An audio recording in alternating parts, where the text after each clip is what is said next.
Hey everyone, we're here to talk about college sports today, which has been called the Wild Wild West. Why? Because of name, image, and likeness, as we all know. The first question I want to ask you all, and really I love this panel because you all come from three different perspectives: business, conference, player. How has NIL impacted each of you? Deja? It's impacted me in a number of ways. I think obviously financially is the very general way that people see, but just as a person, I think just NIL coming into play while I'm still in school, being able to grow and build that generational wealth and continue to grow in the business world and continue to build my portfolio, I think is huge. So being able to have that opportunity before I, get my degree and just continuing to build those opportunities, I think has truly been a blessing. And NIL is definitely something that college athletes definitely deserve. You're being a little modest. Deja has a lot of deals. You have a lot of deals. Tell us about some of those. Yes, so NIL, like I said, I've had some really great partnerships, and I'm really strategic with the partnerships that I have. Sure. I always want it to align with things that I believe in, my values, and who I am as a person. But when I first started NIL, I had deals with, brands like Dunkin', Outback, and now I have a whole list. Tommy Hilfiger, Bazooka. Tommy, Beats, Bazooka. Yes, I have equity in Bazooka. I'm an investor, so just building on those brands, having those partnerships are really special. Tim, how's NIL changed your world?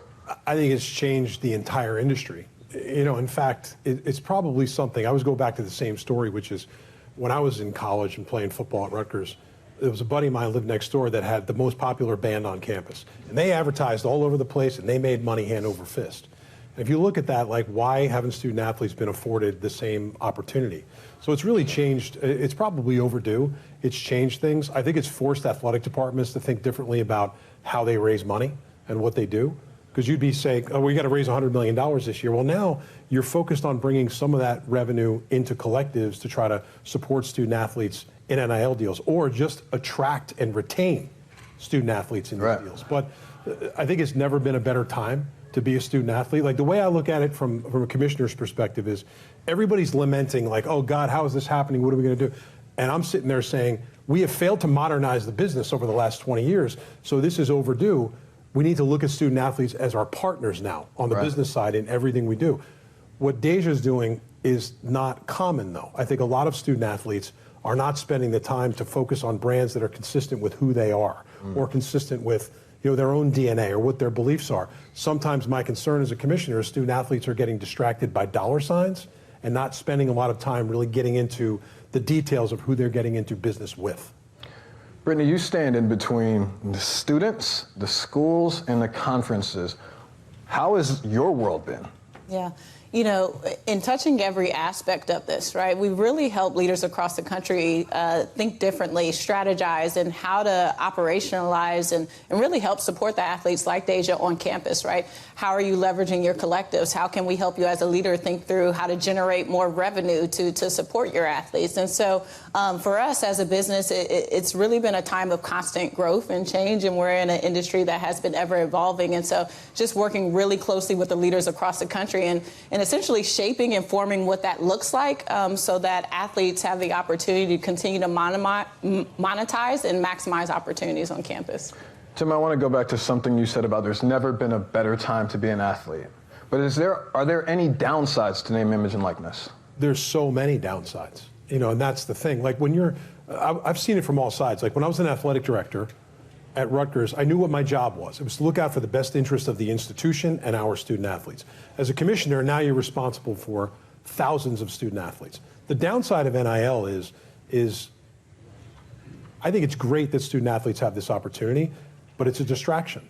And I also think if you apply social media into the equation, which one missed shot or one missed field goal doesn't turn into anything other than ugliness and threats. And you have to remember, the bottom line is now we're looking at student athletes and saying, well, it's a different game. They're making money. They're more professional. They're kids, and it's just a game. That's the reality. But I think student athletes have it harder than they ever have, too, because of all these pressures. And don't think those addictive things like social media don't contribute to the mental health crisis we're having with student athletes. So it's not all moonlight and canoes here. There are a lot of things that are more challenging than they've ever been. And I, for one, I think it's much harder to be a student athlete now than it was 30 years ago when I played. And since being in this job 90 days, I have a different admiration for student athletes than I ever had. Brittney, what are the best schools doing to manage all of this? Because the rules are changing so much, and especially on a state-by-state basis, where some things may be true in one state, other things you can't do. What are the best schools doing? Yeah, it's two things. Schools are being proactive in developing their strategy. They're looking at the landscape, they're looking at the upcoming challenges and some of the rule changes, and they're being proactive in terms of planning for those challenges, forecasting out budgets. Also, investing in resources on campus, right? Individuals, positions that are supporting athletes as they are entering into this space. And so those two things, really strategy and infrastructure, schools that are really doing a good job at it are proactive, and they're investing in the resources and this infrastructure to really help support the entire ecosystem. Collectives, athletic directors, everyone that's involved in NIL, those schools are really being proactive in their approach. Deja, take us through your NIL journey, because you were there when it started. You just transferred to Oregon. What has this whole journey been like in navigating it? It's kind of been surreal, honestly, just as a 22-year-old who came to college, seeing the ins and outs of not being able to capitalize off of your name, image, and likeness, and having that switch my sophomore year as a 20-year-old, seeing the shift in the conversations, the way you network. I think for me, the way I've grown in terms of trying to build relationships, I think really that's what NIL is about. I think it's people only see the dollar signs and think that that's what it's about, but it's about way more than that. It's about building your brand, building those connections, networking, building that financial stability, of course, but it comes with so much more. So I think even for me now, being a grad at Oregon, I've seen so much and have been through so much throughout the NIL process. So being able to continue to grow and seeing where I'm at now in terms of now I'm investing. I just bought my first home. So being able to, congratulations. Thank you. So being able, thank you. But being able to, again, capitalize in ways like that honestly have nothing to do with basketball. I'm building a foundation for me to continue to be financially stable in the future. And again, while I'm still in school, I'm getting my master's. So continuing to build off of that is something that NIL, I think, has really paved the way for college athletes. This one's for all of you, but I want you to answer this first. The transfer portal. If it's not NIL that coaches and athletic directors are complaining about, it's the transfer portal. How did you make your decision to go from UNC Chapel Hill to Oregon? Just thinking about my future. I think I had a great 4 years, great career at UNC. I got my degree. So it was a great experience. But for me, and just continuing to think long term and going into that, Oregon, like I said, I'm getting my master's. I have a sought-out career in broadcasting, so wanting to get into that. They have a great master's program. Don't take my job. Not take my job. Watch out, maybe soon. But yeah, I can get my master's in a year, so that was obviously very appealing with Oregon. And then from a basketball standpoint, I think the coach is great. Kelly's been great. He really has developed pros in his past years of coaching, so being able to play under him and learn from someone like him, I'm super excited about. Tim, tell me your experience in the transfer portal. I imagine it's so much fun. It's different. I think what everybody has to remember is student athletes transferring from school to school. That's not new. There just used to be more restrictions on what you could do, and there was the year in waiting.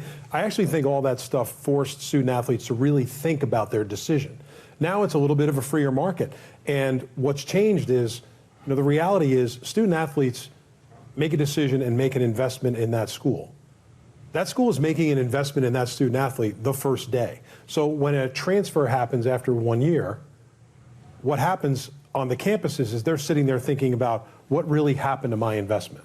And some of us are talking about this at the commissioner level, like leadership needs to help guide the future in this. And I do think to protect every institution, like the transfer portal is what it's going to be. Yeah. Student athletes should have the right to transfer. But for an institution that maybe put $500,000 into a student athlete in NIL relationships that transfers after a year, I think there should be a system where the school that they're going to is required to make that school whole on that investment. Otherwise, they've made that investment and it walks out the door, and you have no way to get return on that investment. The second part is commissioners are talking about how do we guide the future in establishing contractual relationships with student athletes. Like, these are commitments to each other, and I actually think, and our ADs think, commitment still matters. But it's hard. I mean, we have a quarterback at Memphis who is the only 4-year starter at quarterback at the same school in the country right now. Wow. Like, think about that. So it's gotten to a place where it's very hard to understand where it's headed, but there do need to be some measures put in place, not to govern student athletes, but to protect everybody that's in the value proposition. Brittney, talk to me about how when an athlete transfers to a new school and they're a big-time athlete, how does that impact the school when they've just put the same money that Tim is talking about into it, and then they go from Memphis to a USC? How does that change Memphis if that happens? Yeah, from a coach's perspective, you now lose your starting quarterback, right? The player that you had planned and invested in terms of resources, player development, all of those things. So there's an impact in terms of on the team level, right? And then as a whole, for an athlete, it gives them the opportunity to make that decision, right? I think we also need to be aware of the transfer portal. Sometimes athletes make that decision, enter the portal, and it doesn't always go as planned, right? And so there's a percentage of athletes that aren't landing anywhere. And so you can think about the star quarterback. I think that's the ideal, situation where that star quarterback will likely land somewhere else. But there's a host of other athletes that are making that decision, entering in that space, and maybe not landing in the most ideal scenario where they're in positions to complete their degree. And so for that quarterback, they're probably going into another starting position. We talk about some of the challenges with the portal and tampering and some of the rules around, reaching out to that athlete and having those conversations before they're in the portal. And so those are some of the things that we'll have to figure out as an industry as well. So now, one of the underlying themes that we've been here, everyone has said these two words, private equity. They're considering investing in college sports, the Big 10, the Big 12, SEC schools. How could this impact college sports? Tim? I think it can impact it in a lot of ways. And by the way, it's not, at my opening press conference, I talked about how we need to get creative on the commercial side of the business to support the structure that is now changing around us. The reality of all this is what Deja has the opportunity to do, 9 out of 10 other student athletes don't have the opportunity to do. So what we have to be really careful of as we look at building the future of collegiate athletics is not just to build it for the top 1%. Okay? But how this all works with whether it's private capital, private equity, whatever you want to call it, is the beauty of it, everybody's saying college sports is broken. And I'm sitting over here saying, explain that to me. Explain why private capital is at the door wanting to invest in this asset. Because you know what they invest in? Assets that have huge affinity, that are growing enterprises, that maybe at times need to be run a little bit better than they are. I think we have all of those traits. So where the opportunity, I think, is interesting is to enable institutions to accelerate investment to acquire and retain talent, accelerate investment in revenue-generating opportunities, to grow their business to support everything that's happening around us. There's more cost and expense in the litigation and everything that's coming down the pike. But PE sees something that's valuable, and they also see every 10 years when the media rights contract comes up, it doubles, it triples. They see the value exponentially growing. I think it's an exploration right now. We've been very aggressive in that space. I'm excited about a lot of these aggressive, so that means you're having conversations. We've had a million conversations.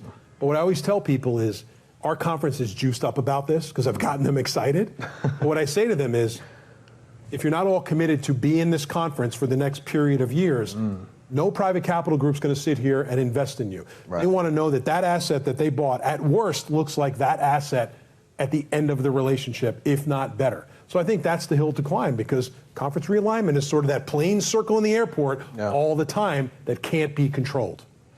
Brittney, how could this impact the schools, and what do you think they'll be spending on? Because there's the athletes, as you know, the antitrust lawsuit with some of these athletes that are going to be paid $20 million over the next couple of years as a salary cap. But some of this money won't just be spent on athletes. It could be spent on facilities and other things. Where do you think these schools will be spending the money, and how it's going to impact them? For a school like Alabama, who is coming off of 6 national championships in a decade, how could this impact them? Yeah, you just talked about the pending House settlement, right? Yes. That's an important part of it. Many schools now have to share $22 million directly with their athletes. They'll have the opportunity to do that, right? And so the financial model is strained. Some institutions do not have that $22 million right now to really share. So you talk about Alabama, some of the schools that may be able to find those resources a little bit easier than others. And so where private equity comes in is that influx of cash that can help them fill that gap, right? Because schools still want to compete at the highest level and want to be competitive. And they know that part of that revenue sharing is going to be part of it, right? It's going to be part of recruiting conversations and how coaches, field teams retain talent.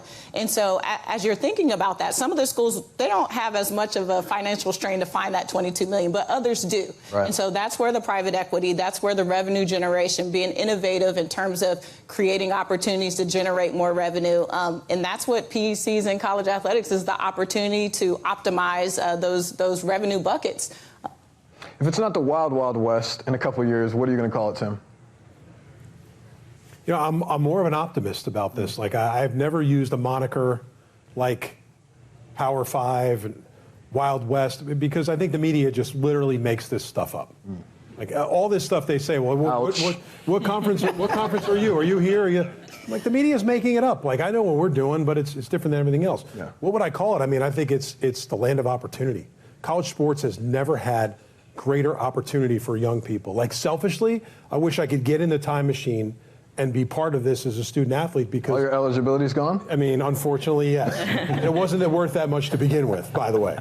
But now more than ever, I think the opportunities and the benefits that student athletes will have in exchange for the investment of themselves in colleges and universities will continue to grow. And I think that's a good thing, because remember this: collegiate athletics is the single strongest marketing arm that any university has. And if they embrace that and they actually make it part of the fabric of who they are and don't just say it, what they have to remember is Deja Kelly, Tom Herman at FAU, coaches and student athletes are the brand ambassadors of building that brand. It's no mistake that applications, enrollment, donations, all these things go up with athletic success. So I think it's going to be a great land of opportunity, even far more than people are seeing today. This conversation is so wide-ranging. Deja, when you're giving advice to your brother or people that are under you, people who look up to you, what are you saying when it literally feels like there's predators after them? Like, hey, you can do this, you can do that, I'll get you this cash, I'll get you that cash. What are you telling them to help navigate this industry? I think really just to focus on what matters to you the most. I think that's the biggest thing, because so many people now, with everything going on with NIL, with the transfer portal, with people throwing money around, I think you can lose sight of what your values are, what this process really means to you, what you're looking to get out of your process. And I think that is something that younger kids, people coming into college, they need to just continue to focus on. And if it's just for the money or if it's for other things, I think you see a lot. I've seen some recruits try to choose schools for the very wrong reasons. And it's like what? Well, I think it's monetary, it's contractual. I think just seeing conversations like that instead of, and kind of the brand, what the brand of a school can do for them, things like that, which it matters, it does, but again, it's just about what you want out of your experience. And I think, and especially in the transfer portal too, it's about what you want out of your next experience. And I think just really focusing on that and focusing on your values and how you're going to use every avenue of the NIL space and in the college space, seeing how that works for you and just really prioritizing that. What are you all telling both the schools and the students how to navigate this? Because the schools want to keep the students. Sometimes the students want to stay. Sometimes the students are like, didn't get enough playing time. This isn't what I thought it was going to be. It's time for a change. And maybe they have bad influences in their ear. Maybe they have good influences in their ear. What are you all telling both the schools and the players? I think we're telling them to get educated. The NIL space is vibrant. It's never been more competitive.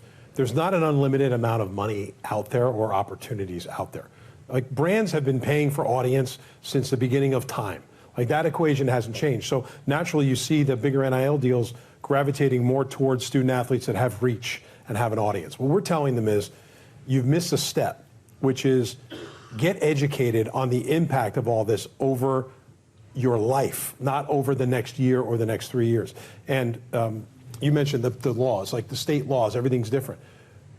I don't think we need federal intervention in collegiate athletics, but one thing we could use their help on is unifying how NIL works across all the states. So, like Missouri has a legislation that says you can start monetizing your NIL so long as you're committed to a school in the state of Missouri. That's a recruiting advantage. Yeah. So if it's unified and the patchwork of state laws is gone, that's important. But we've told student athletes is you've missed the education step. And what I see out there is there's a lot of groups and organizations focused on transactions, but there's a much smaller number out there that's focused on education. And that's really where I hope student athletes listen and set forth, like Deja said something that will stick with me probably for the next week and I'll use over and over again. She is getting into business with people to set a foundation for her future. This is not about basketball. It's not about Oregon. It's about her life. But I don't think a lot of student athletes are thinking that way. They have to learn how to get smart about this so they don't end up doing business with the wrong people in the wrong deals that end up paying a long-term consequence. Let the dollars teach you and not distract you. Correct. Brittney, what's your take? Yeah, as we talk to leaders across the country, we're telling them to make sure that they're investing in the resources so that athletes know who they can go to talk to about this contract that they have in front of them, right? Making sure that they're making the right decisions as they're entering into this space because it is a space of great opportunity, right? Gaining equity in a company, that's awesome. That's an opportunity you did not have pre-NIL. And so athletes now have the opportunity to gain some of these skill sets. And as leaders across the country, as coaches, we need to make sure that we're pouring into them and creating the ecosystem where they can thrive, right? And providing them with the education and the resources so that they can navigate it in a responsible way. And many of our schools are doing that, and you'll see the evolution of college athletics and the business model, and you're seeing more and more schools really start to hone in on NIL and resources in that space like they would with strength and conditioning, nutrition, any other path, academics that they're helping to support the athlete in. One of, if not the single most impactful and influential part of college sports right now are collectives. The way that they can pay an athlete, the way that they can influence an athlete to, hey, come transfer here, we'll be able to get you paid. Tim, what does a good collective do? And what does a collective who doesn't have everything together do? And what's the difference between how they operate and how they help a school and help athletes? After 3 months on the job, back in college sports, I have a point of view on this. I think the good collectives are aligned with the athletic departments and the universities in trying to achieve broader goals versus their own individual goals. And I think you see other collectives that see this as an opportunity to get closer to student athletes. And I think that could be dangerous at times. But the term collective is new, but the theory of people donating money to support student athletes, like this has been going on since the beginning of time. Right. But as you look at it going forward, it's just they just call it a different name. But the good ones are aligned more with what the universities are trying to do as a whole. There are administrators out there that think post-House settlement, if it gets settled, there's actually a public hearing today, if it gets settled, that the collectives should go away. And I think the collectives are going to have something to say about that because that is the ability to put more value on top of what the cap may be. So I don't see the collectives going away, and I certainly don't see them going away without a legal fight. And the one thing I know about the industry is we are not interested in any more litigation right now. Like the more litigation, the less time we have to build the future and build the structure in the future. Otherwise, just playing defense on everything. So I think where people get a little tepid is like, let's not invite more litigation.